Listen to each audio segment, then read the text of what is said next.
Okay guys, hari ni dapat satu biji kereta yang lampu pollution banyak teruknya. Anda boleh tengok kabus, cala kiri dengan kanan. Leka dah pecah, cushion. So, saya hari ni ambil sebelah biji ni untuk tunjukkan hasil lepas gosok, and kita pakai dengan anti-ramnya headlight coating, cover dengan dia. Pakai barang standard macam yang itu ada di video. Pneumatic DA kita pasir 180 sampai 4000. First 180 lah, sama standard.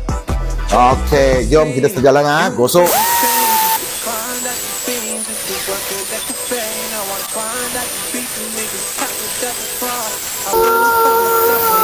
Okey, habis 180. Let me sambung 360.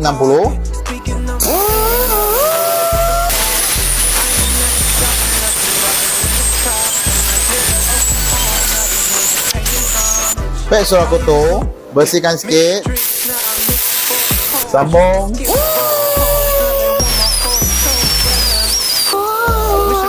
Okey, habis 360. Kita sambung 600.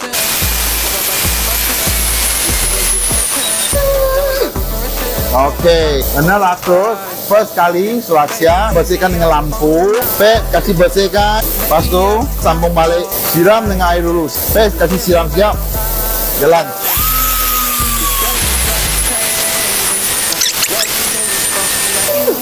Okey, bersihkan dengan lampu dulu. Kita ambil 1000. Serapkan dengan air dulu. Lampu serap dengan air.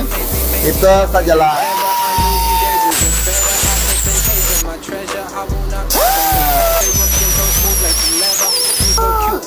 Okey, 1000 siap. Lepas tu sambung 2000.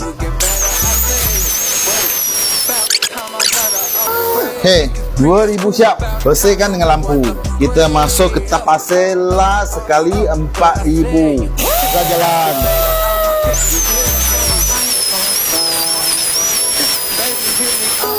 Okey, kita lap, bersihkan. Nampak surat clear balik. Lai 4000 surat siap.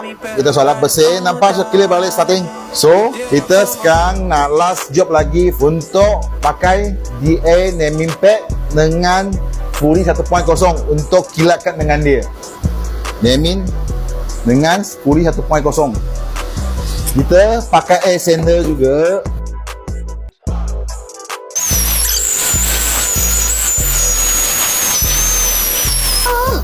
Okay. Lepas final, ialah maksudnya pakai naming pad dengan Fury 1.0, dia dah clear sikit.